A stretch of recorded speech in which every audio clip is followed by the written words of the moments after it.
started here.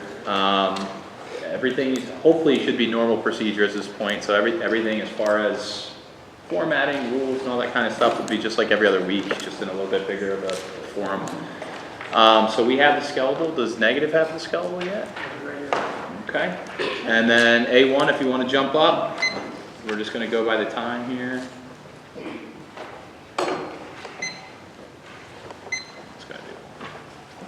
And whenever you're ready. Good afternoon, honorable judges, worthy opponents, and spectators. My name is Shalaka Arekur. The affirmative upholds the resolve that the United States federal government should significantly increase its engagement in the Arctic. First, here are some definitions. The United States federal government, or USFG. The system of government as defined in the Constitution, which is based on the separation of powers among three branches: the executive, the legislative, and the judicial, according to the U.S. federal government. Significant. Sufficiently important to warrant attention, having a major or notable effect. More than 50% change. The Endangered Species Act, or ESA, establishes protections for fish, wildlife, and plants that are listed as threatened or endangered. Provides for preparation and implementation plans for their recovery. Provides for interagency cooperation to avoid take of listed species and for issuing permits or otherwise prohibited activities, and also provides for cooperations with the states, including authorization of financial assistance. Arctic region, the area of the north of the Arctic Circle, including the Arctic Ocean and territories of Arctic states. Engagement, active investment in research, diplomacy, and security initiatives in the Arctic region. The Arctic has become one of the most strategically important regions in the world. It is both the front line of climate change and a growing stage for military competition between the United States, Russia, and China.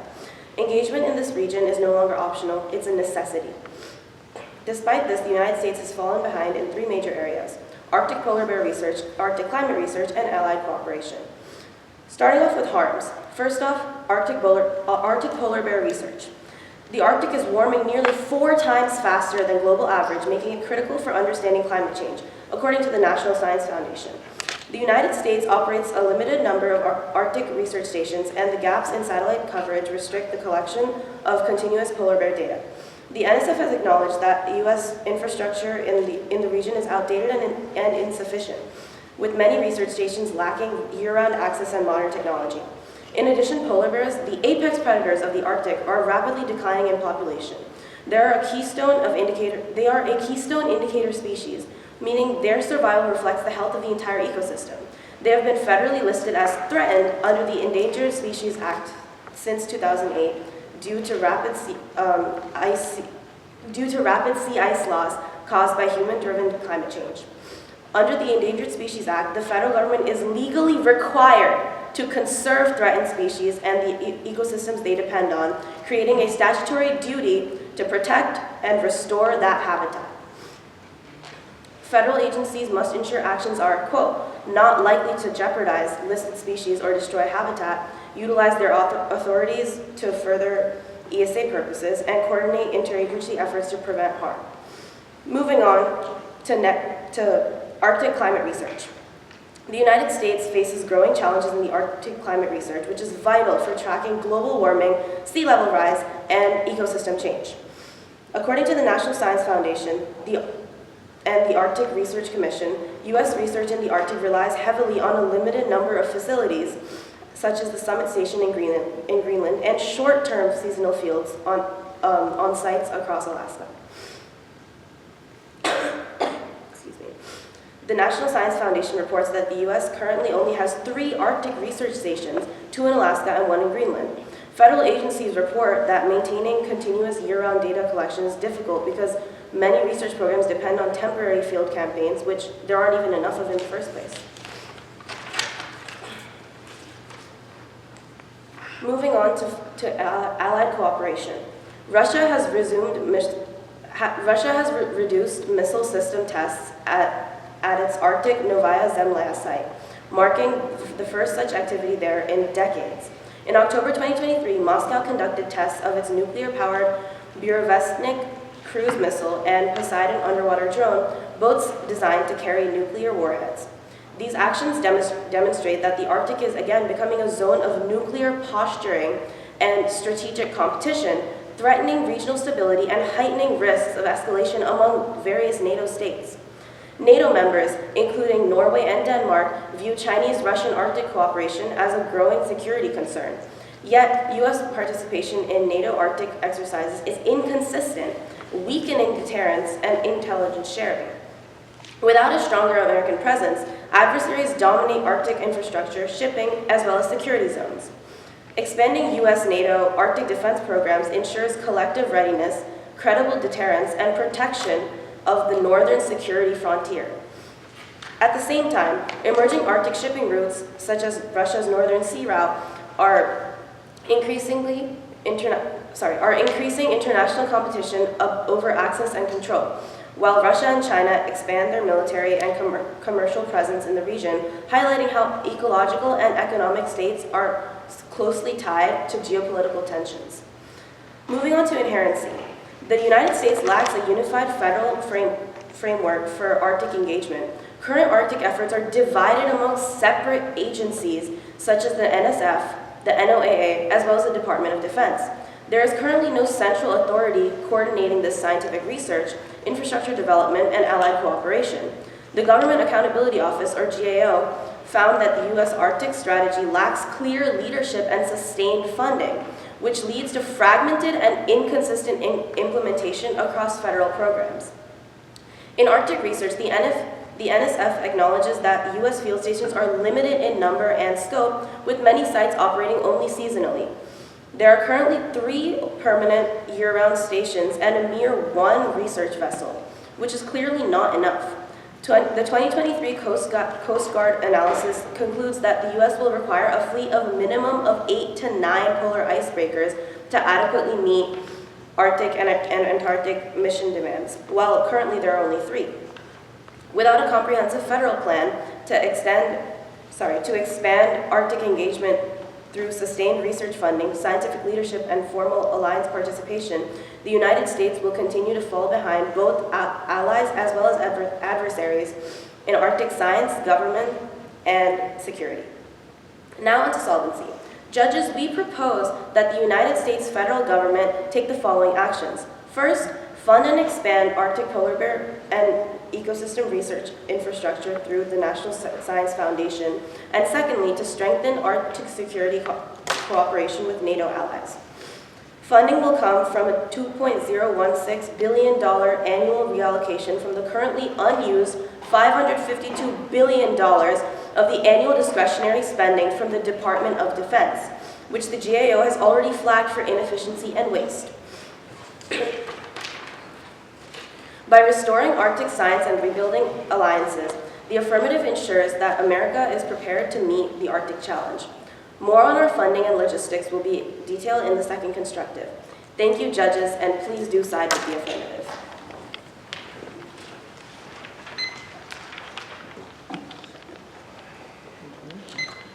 We have 45 seconds. Thank you.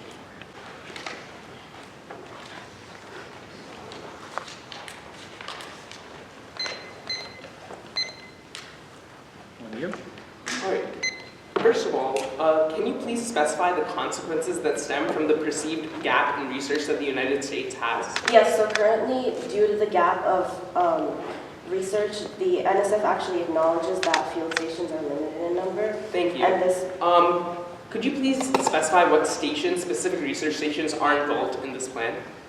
I'm sorry, could you repeat the question? Which specific research stations are involved in this plan? What do you mean? Which existing research stations are involved in this plan? So actually, the plan is to establish new research stations. Thank you. So where's the funding from this plan coming from? The funding is coming from the $2.016 billion annual reallocation from the currently unused $502 billion. Thank you. Are you aware of the cost of icebreakers? Yes. Thank you. Are you aware of seasonal conditions that limit Arctic research? Yes. Can you please further elaborate on the fact that you said that there are some research stations that only operate seasonally when they are supposed to be operating seasonally and cannot feasibly operate in other seasons?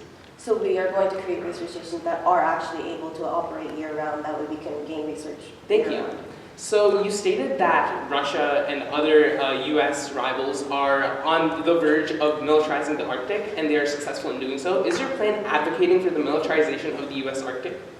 No, it's about the climate research. Thank you. So I would like to ask, why would you bring up nuclear research stations and nuclear plants in the Arctic if it's not related to your plan? It's not that it's not related, it's just another reason for the need for development. Thank you. So how would the development of research stations specific to climate change and polar bears effectively help in the militarization against rivals, like you stated, against Russia and other rivals? Could you please rephrase the question? So you stated that this plan would be for research initiatives in climate change and polar bear research. Is that correct? Yes.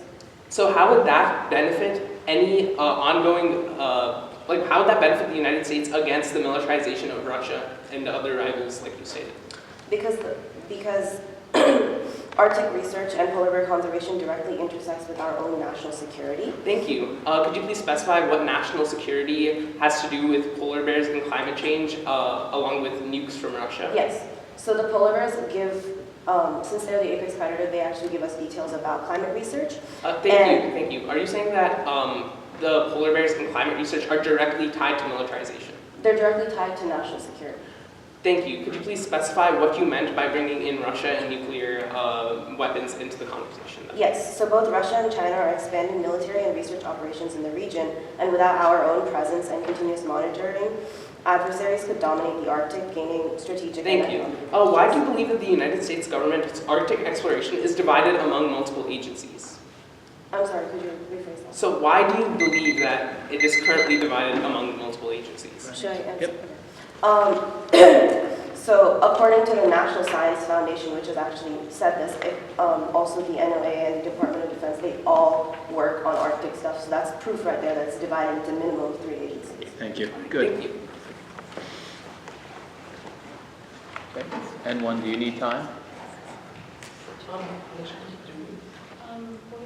45 seconds. 3:55 left.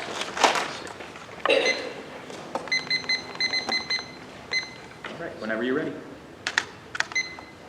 Honorable Judge, worthy opponents, fellow teammates, today we gather to discuss the following resolve. The United States federal government should significantly increase their exploration and development of the Arctic. Today, the affirmative team has presented us with a highly ambitious plan. They plan on expanding the current research capabilities of the United States within the Arctic, which they have deemed as insufficient, as well as increasing research specifically in terms of capabilities regarding polar bears. And while they have made many claims as to how this will greatly increase both our exploration and development of the Arctic, that is simply not the case, and that is what I will be proving to you over the course of this constructive. I would like to first begin with the topicality of some of the arguments they made. One of the recurring themes of their arguments is that the current United States security system in the Arctic is insufficient, as nations such as Russia and China are expanding their military capabilities within the Arctic through programs such as increasing their nuclear warfare capabilities.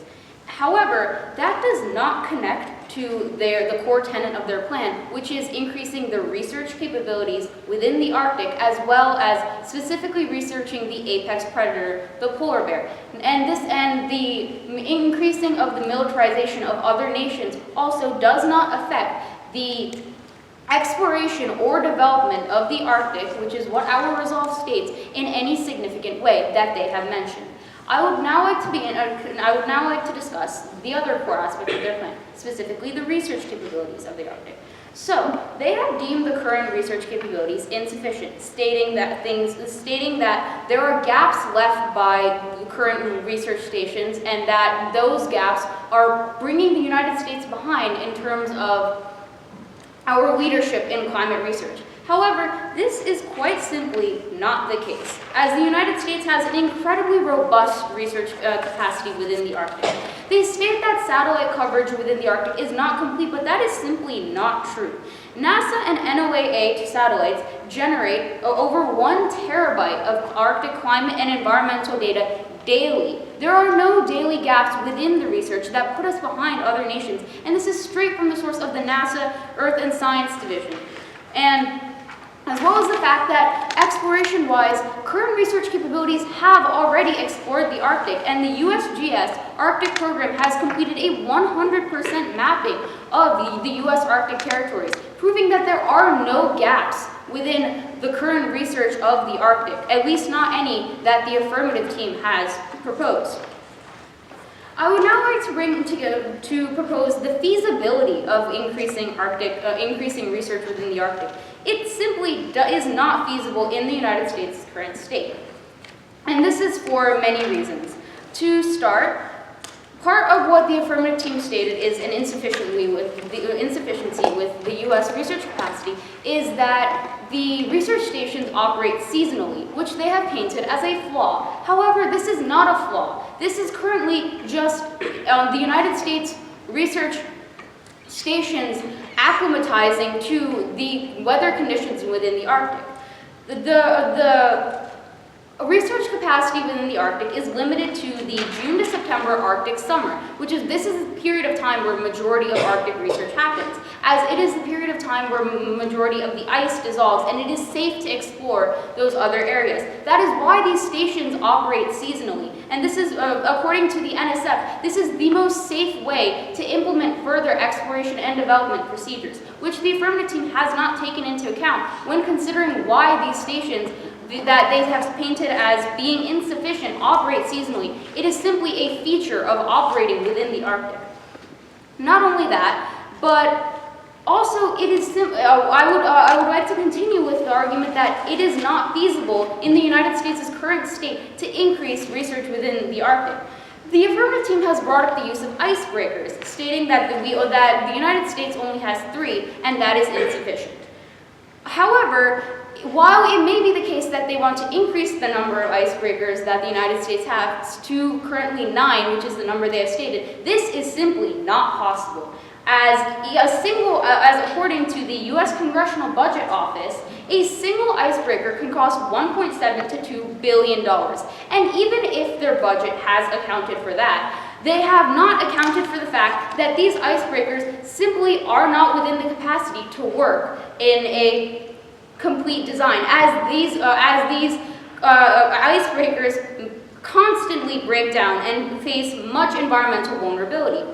The Polar Star, one of the 3 ships that the United States has, regularly suffers engine and shaft failures and almost constantly and yearly sees many electrical fires break out. And unless the affirmative team has taken this into account, continuing this design and creating more icebreakers, which constantly are insufficient as is simply not going to increase the United States' research capacity in the way they are claiming it will.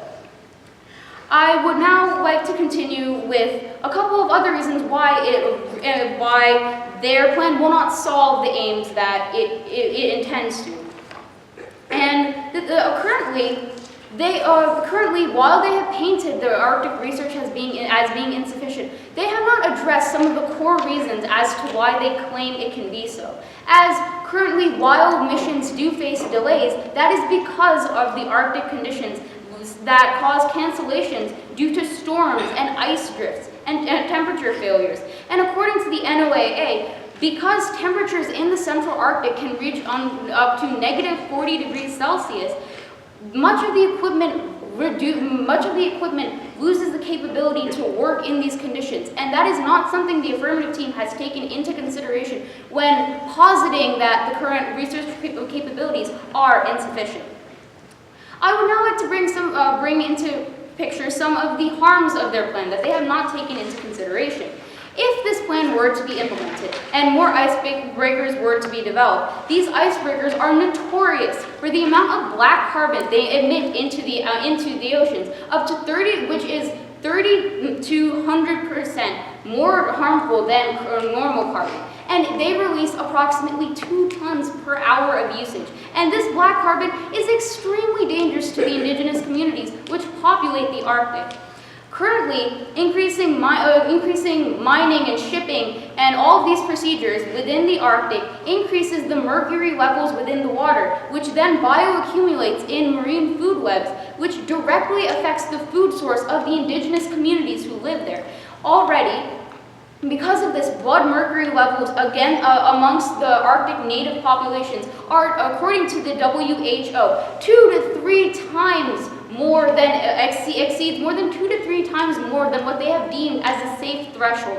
And they plan on putting these communities in even more risk by not taking them into account whatsoever when considering how they want to implement their plan. I will be quite honest, while this plan is very ambitious in scope and plans to do much good to benefit much of the community, simply if it was implemented in its current state, it would do much more harm than good. Thank you. Time? 30 seconds.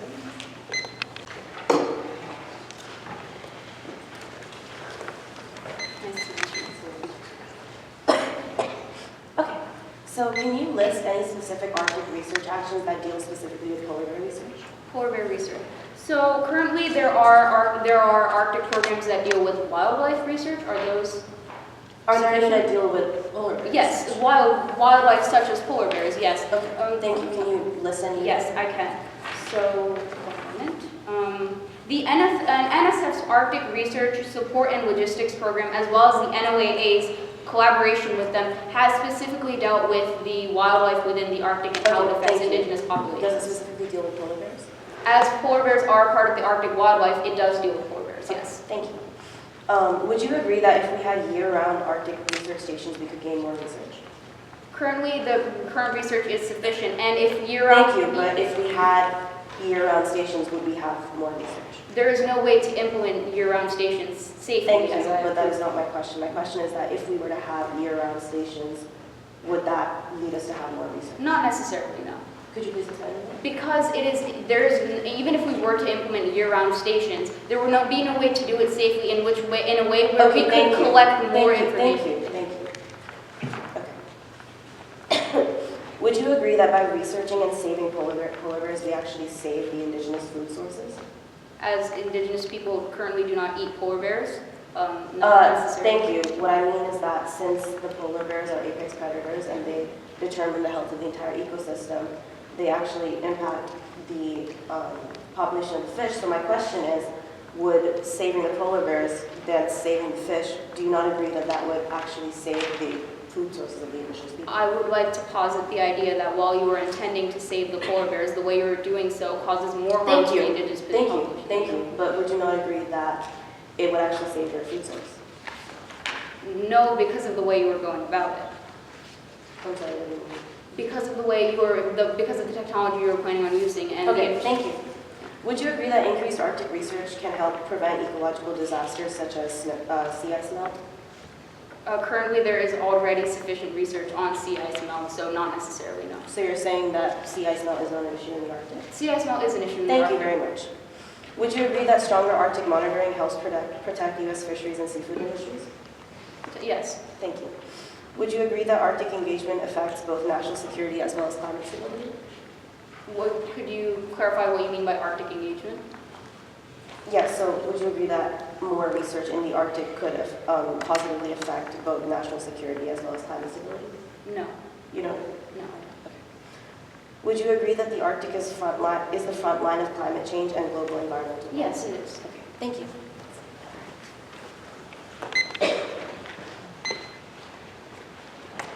E2, do you need time? 30 minutes.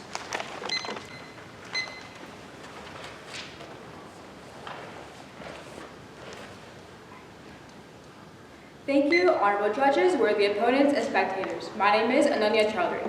After considering some important remarks from my partner and opponents, I find it necessary to discuss the details and logistics of this plan. Funding for this plan will come through a $2.016 billion annual reallocation from the Department of Defense's currently unused $552 billion annual discretionary fund, which the GAO has flagged for inefficiency and waste. The entire preparation for this plan will take 1 to 2 years, with the first Arctic stations operational within 12 months, starting in the next fiscal year. The Department of Defense is funding this plan because Arctic research and polar bear conservation directly intersects with national security. The Arctic is rapidly warming, opening new shipping routes and access to natural resources, and both Russia and China are expanding military and research operations in this region. Without U.S. presence and continuous monitoring, adversaries could dominate the Arctic, gaining strategic and economic advantages. Currently, U.S. Arctic research is underfunded and disorganized. According to the GAO, most stations operate only seasonally, and agencies like the NSF, NOAA, and USFWS rarely coordinate. Without a unified division, year-round monitoring is incomplete. Arctic warming is shrinking sea ice by over 12% per decade, threatening ecosystems that sustain this economy. According to the NOAA, this causes declines in polar bear populations, which then impacts seals, fish populations, and Arctic fisheries, which support $183 billion in the U.S. seafood sales and 1.6 million jobs. Additionally, with the NOAA facing a 27% budget cut in the next fiscal year, U.S. monitoring is weakening just as the federal Arctic efforts remain fragmented. Now onto the NSF expansion. We will create a new Arctic Polar Bear and Climate Research Division within the NSF, focusing on polar bear population health, migration, and ecosystem impacts, as well as climate research on rising sea levels. This division will also operate with the Office of Polar Programs, the NOAA, and the U.S. Fish and Wildlife Service to ensure data integration across agencies. This program will begin with 50 hires, 25 biologists, and 25 engineers, responsible for designing, constructing, and operating 10 research stations under the Arctic Polar Bear and Climate Research Division across Alaska, Nunavut, and Greenland. These stations will be dual use, serving for both climate monitoring and as polar bear research centers, allowing scientists to gather critical data from multiple locations. Each station will be equipped with sustainable infrastructure to minimize ecological impact.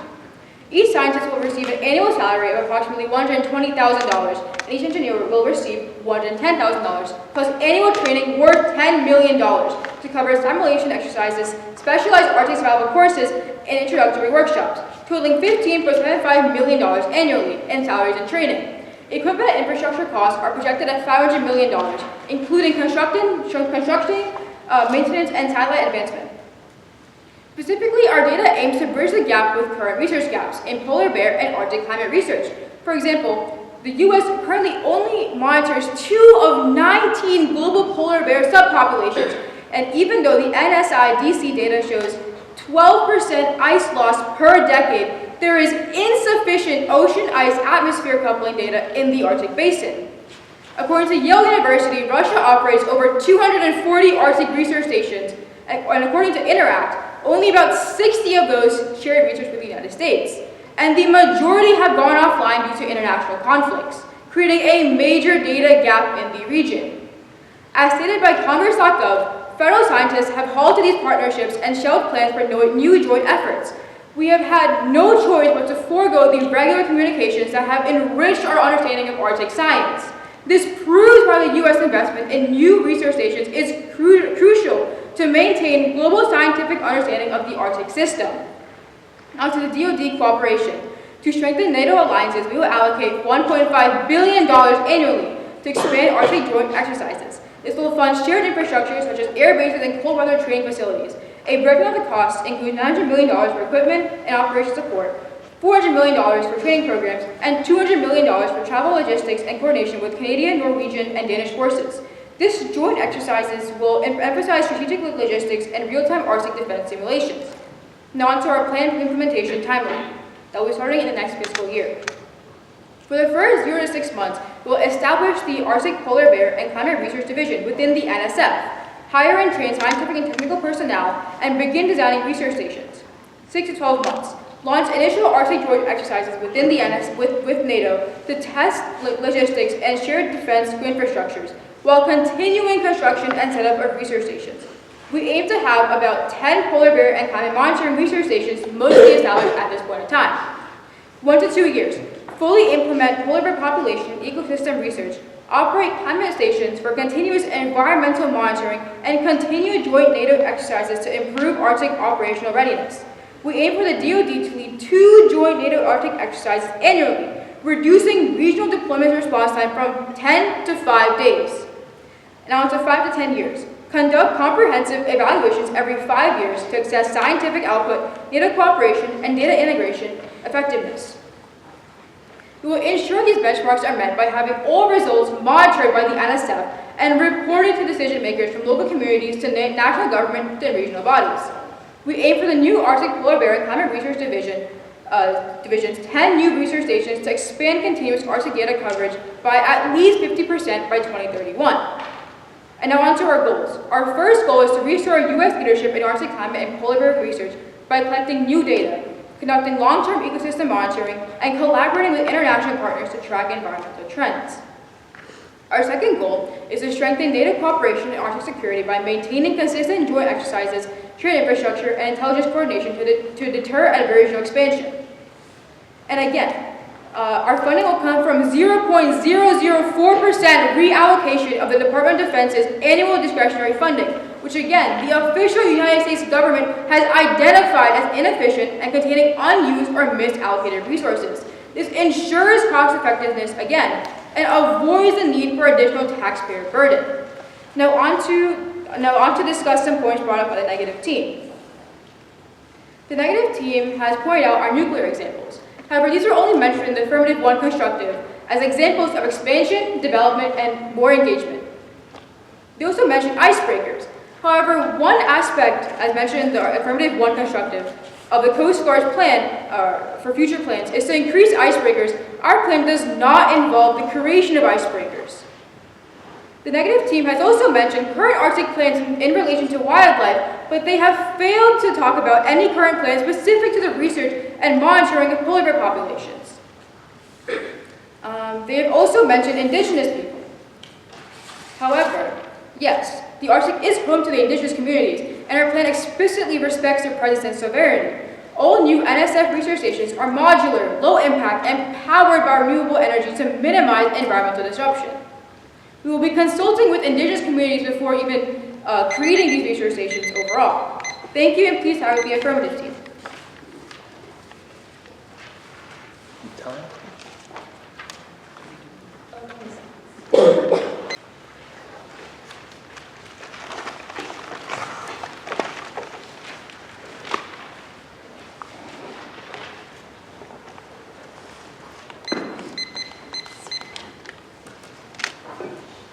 Okay, so you state that your plan does in fact account for indigenous people.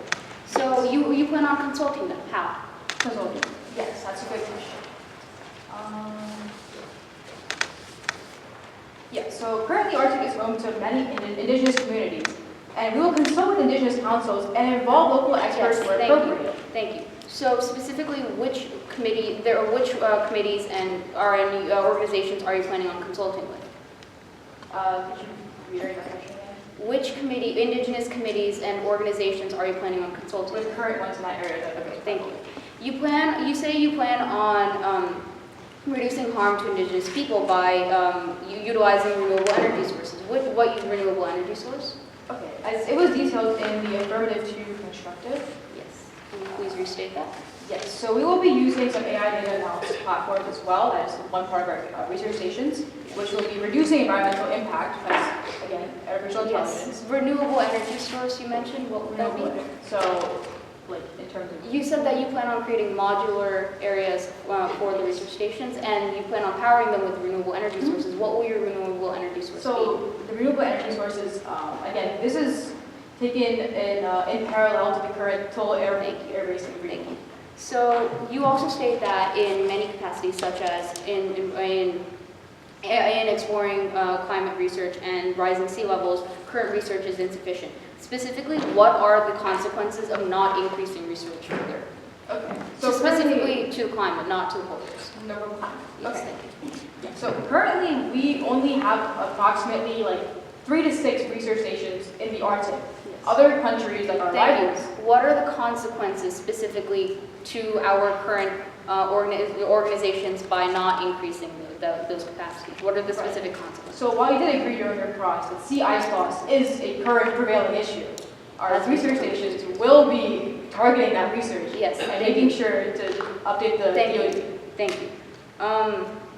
You state that currently not all populations of polar bears are being monitored. Why is more monitoring necessary?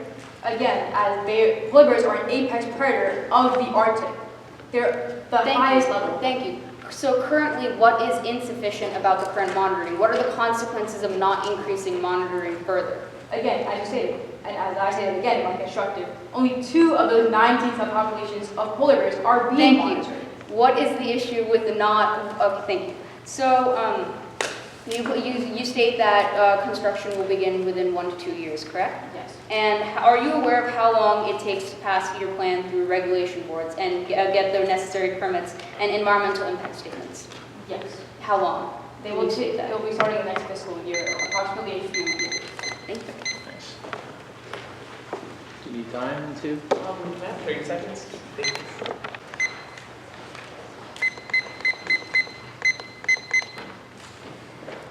Honorable judges, worthy opponents, fellow teammates, and esteemed spectators, we are here today to discuss the resolve that the United States federal government should significantly increase its development and exploration in the Arctic. The affirmative team has presented a noble plan in terms of increasing research capacity for both climate change and polar bears. However, this plan has gaping holes that, if they go unaddressed, would fall into ruin. I would first like to bring up the budget of their plan. Their budget is taken from $2.016 billion from the Department of Defense's $500 billion plus annual discretionary funds. However, the affirmative team neglects to consider that these funds cannot be pulled from the Department of Defense unless they are specifically defense related.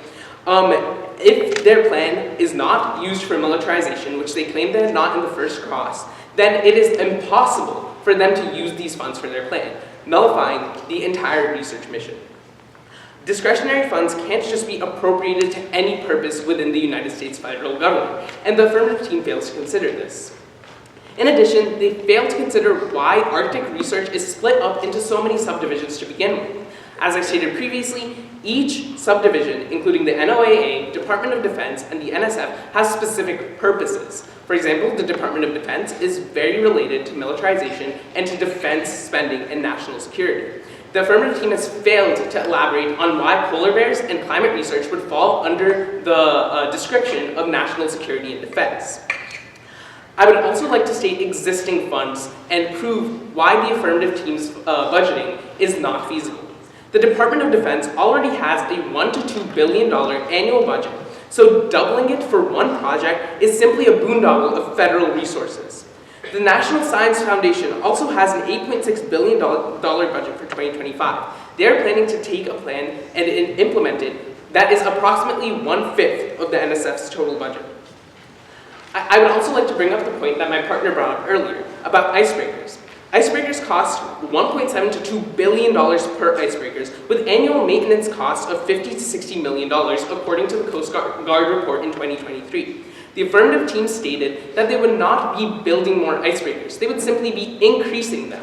However, I find this impossible. If they were to have 8 to 9 icebreakers within the United States federal government from the 1 to 2 that we already have, how would they get there without building new ones? I would also like to bring up the feasibility of research stations. Research stations cost around $25 to $35 million for a medium year-round facility. They have stated that their plan is a significant increase in Arctic exploration. However, with the budget they outlined, it would be impossible to create and fund multiple research stations that would constitute a significant increase. Finally, regarding budget, the affirmative team has neglected the locations, the physical locations of these research stations. It costs $60 million for just building runways and roads to remote Arctic areas, which is where they plan to research, which has not been factored into their budget at all. This statistic comes from the United States Air Force Civil Engineering Center. I would now like to move on to the timeline. Their timeline is simply unrealistic for a plan of this size. First of all, they stated that their first research station would be up and operational within 12 months. However, it takes 4 to 6 years in order to obtain permits and permissions from indigenous guidelines, which they stated that they would be complying with. In this case, their plan would not be following indigenous regulations.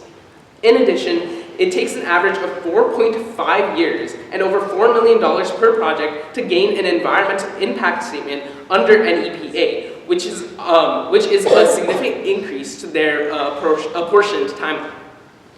I would now like to bring up the harms of their plan. First of all, I would like to bring up environmental harms. They have stated that they will be using icebreakers for their plan. However, as my partner stated, icebreakers release millions of tons of black carbon per usage. Black carbon contributes 2 to 3 times the amount of damaging effects to global warming than current atmospheric carbon. Black carbon and other persistent organic pollutants also pose significant environmental harm to native peoples, which the affirmative team has proven that they are disregarding.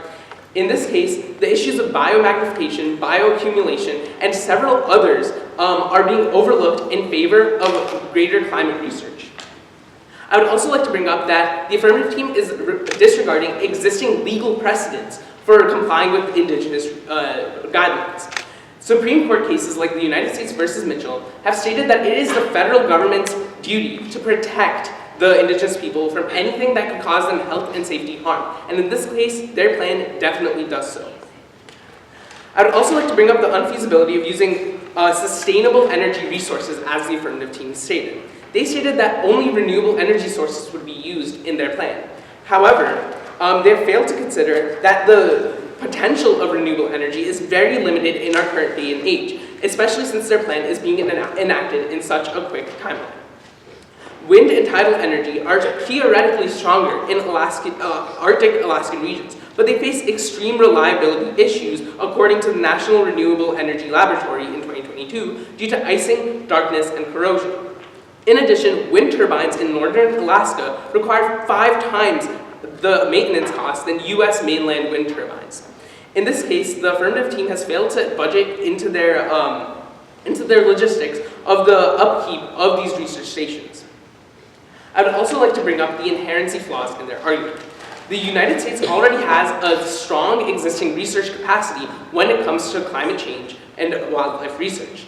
The National Science Foundation Arctic Research Support and Logistics Program has over 150 active Arctic projects annually, including ones that run from season to season or year-round. The affirmative team has failed to consider that seasonal availability of projects is a very important factor that the United States government considers when implementing these projects.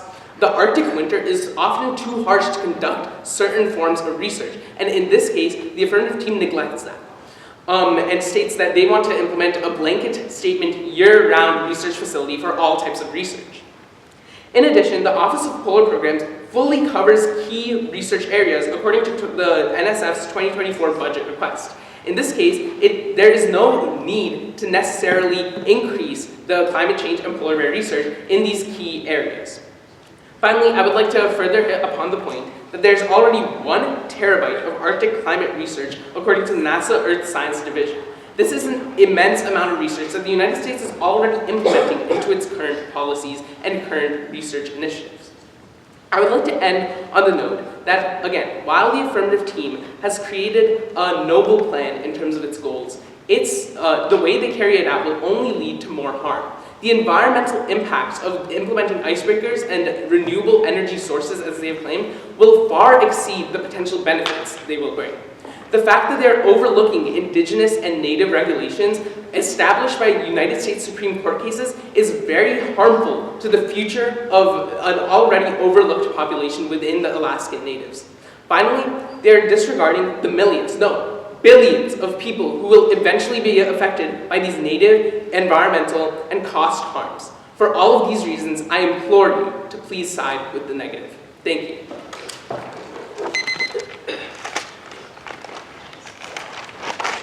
Time, affirmative team? We get like 30 seconds. So are you aware of Trump's new Arctic plan? Yes, I'm very aware of that, and in fact, Trump's Arctic plan is simply an executive order. Are you aware that the paths for this plan, for these research stations for this plan, are already being developed by Trump's new Arctic plan? Yes, however, Trump's executive order is an unstable piece of legislation and can be revoked by the Administrative Procedure Act at any time. Are you aware that the plan has nothing to do with icebreakers? You specifically stated that there would be an 8 to 9 icebreaker increase within the United States' current capacity, so I fail to see how it's... Are you aware that that was mentioned as an example of a goal that the U.S.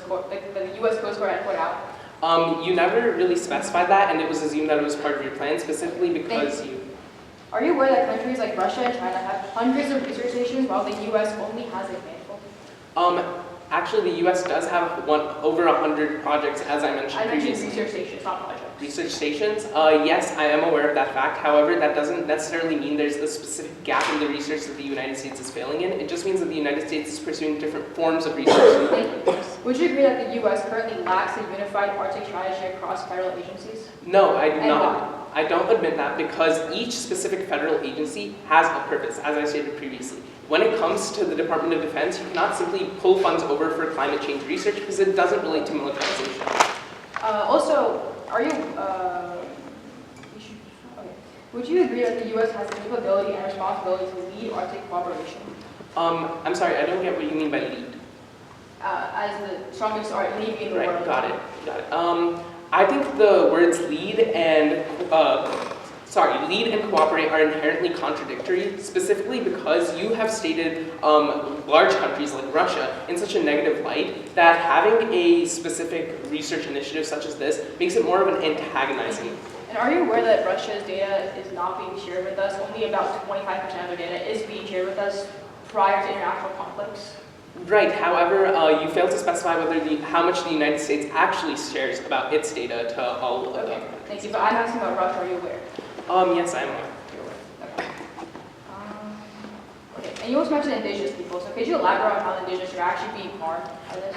Right, so your plan does institute a lot of different research stations and research programs. In this case, that would be neglecting indigenous rights, land ownership. How is it affecting their rights to land? So you stated that the first research station would be implemented in 12 months. However, it takes 4 to 6 years in order to get the permits necessary to operate on indigenous land. In that case, you'd be overlooking their entire claim to that Are territory. you aware that the United States has a pretty big EEZ within the Arctic?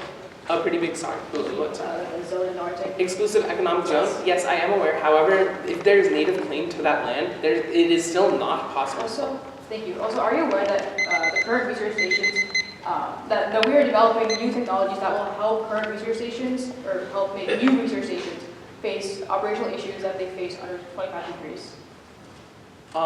You never specified that in any of your constructives, and you didn't provide any specific forms of infrastructure or any specific forms of technology that you'd be implementing in this plan. Thus, it's impossible to actually know whether the plan would be feasible. Thank you. Thank you. Good. Okay. Can we run out of problems? Yep, you have 305. Thank you.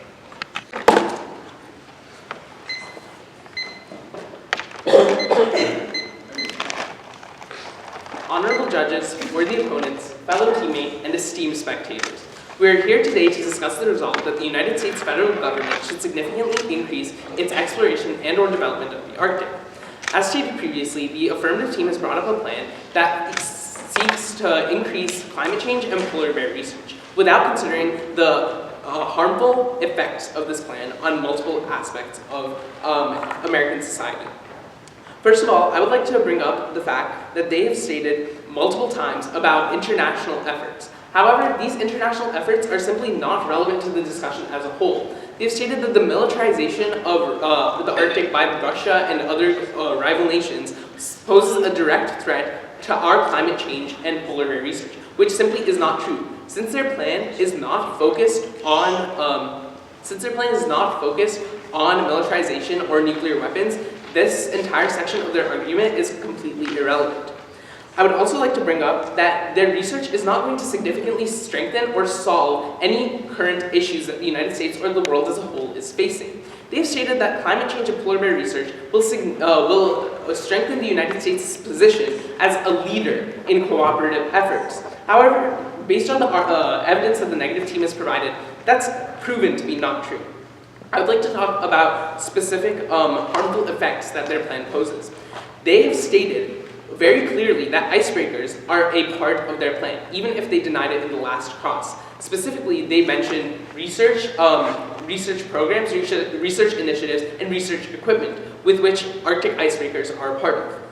However, Arctic icebreakers release millions of tons of black carbon, as stated previously, which is a significant contributor to global warming.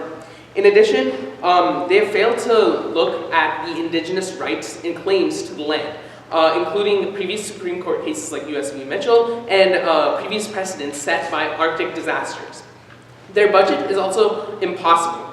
They have stated that they are pulling over $2 billion from the Department of Defense, and they have not refuted any claims as to how that would be even remotely possible. Since their plan is not militarization, as they have stressed before, they cannot take these funds.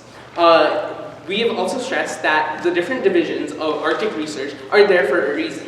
Each specific subcommittee within the United States federal government focuses on a different part of Arctic research, and simply taking the funds from the Department of Defense would not contribute to the research that the NSF conducts. I would also like to address their timeline. Their timeline is within the next fiscal year, which again is impossible. It takes 4 to 6 years to obtain indigenous permits and 4.5 to obtain an environmental impact statement. In this case, their plan does not account for that at all. They have also neglected to even mention the inherency arguments that the negative team has brought up.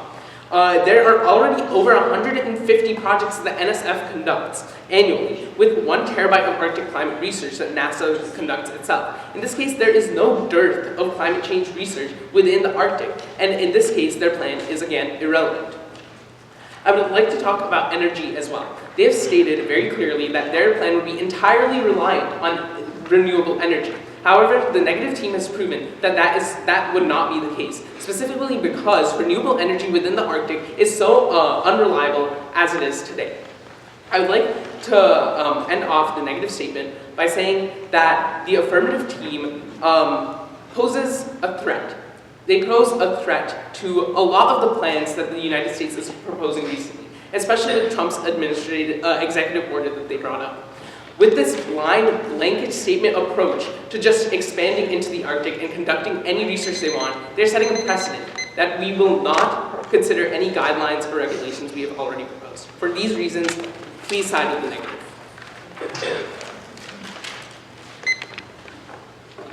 I'll run the clock. You got 3:30 left, affirmative.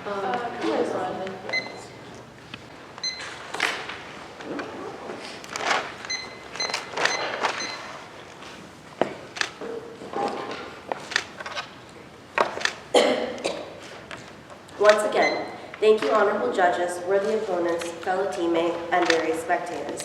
While the negative team has brought up some points, their arguments tend to overlook the key facts about why increased U.S. Arctic engagement is necessary and urgent. So let me elaborate. I would first like to begin by reinforcing our inherency. As I stated in my affirmative 1 constructive, the Endangered Species Act, or the ESA, according to the ESA, the federal government is legally required to conserve threatened species and ecosystems they depend on, and the NSA has actually the NSA has qualified polar bears as an endangered species. I would also like to reinforce our harms. The negative team brings up the issue that there's no real problem if we don't monitor polar bear populations. However, there is. Polar bears are the apex predator of the ecosystem in the Arctic, and their population monitoring will give us data about how the climate is fluctuating.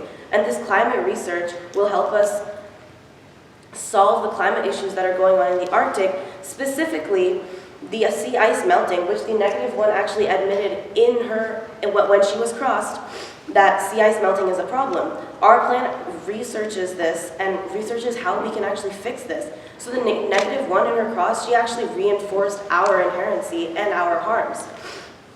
I'd also like to say that our plans, the negative 2 stated that our plan is not defense related. However, it directly is defense related. With other nations expanding research operations, the lack of U.S. presence and activity can lead to various different military and economic disadvantages for the U.S. The plan does actually directly connect to regional stability as well as national security, which is why the Department of Defense is actually a valid source for the budget of this plan. Speaking of budget, the negative 2 also stated that we are almost doubling the budget or something along the lines of that, but this is not the case. And he also stated that we're using the National Science Foundation's budget, which we are not. We are reallocating the unused money that's actually been flagged for waste That comes from the Department of Defense, not the National Science Foundation, and it is still connected, which blows out the argument that our topicality is off too, because the Department of Defense does actually deal with Arctic expansion. I'd also like to state that the -2 stated that Trump's plan is unstable because it could be could be revoked at any point.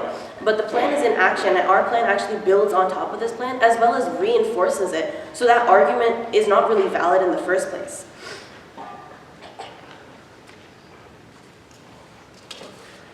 Also relating to the harms that the indigenous people might face,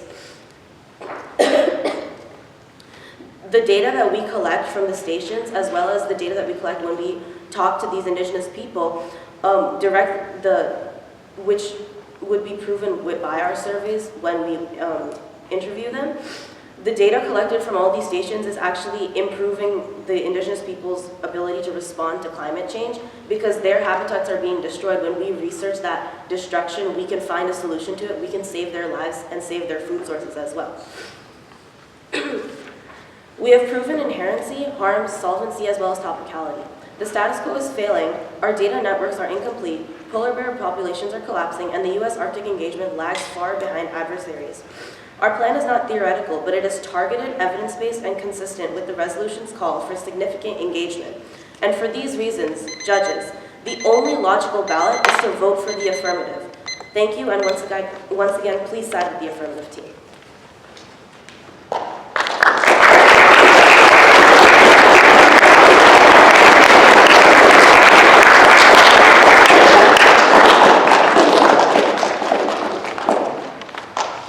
Judges, do you want to deliberate back here? Yeah, we'll bring you back here. All right. Everyone else can relax and breathe for a little bit. Judges. All right, so first of all, it was a great debate, right? Just both sides did a fantastic job. It was great to see, right? It was very obvious that you had spent weeks in your material and your research. Usually it's like a big buildup where we say, oh, both sides, blah, blah, blah, blah. We're going to kind of announce the results immediately because the feedback that we have is too pertinent. So we came to a consensus. We went with the negative team as the victors.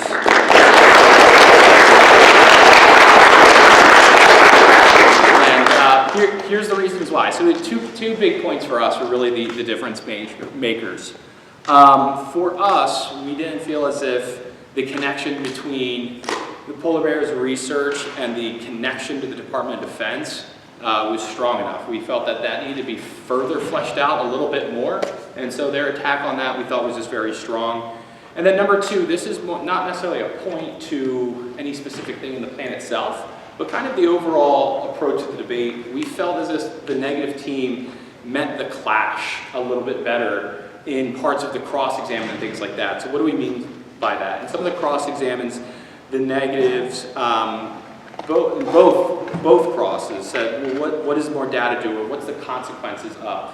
And the affirmative side, rather than hearing it and trying to attack, continued to make the same points in the plan rather than countering, where we felt like the negative, when they were crossed, they felt we felt that they did a really nice job in keeping their attack toward the plan itself and not getting off track or pushing any type of part of their constructive or the status quo itself. So with a combination of those two things, we tipped the scale in their favor, but it was a strong debate, like we said, on both sides. So we appreciate both teams today. Both did an amazing job, had great seasons, undefeated teams from both schools. So congratulations to both sides, and good job to Robbinsville in this season.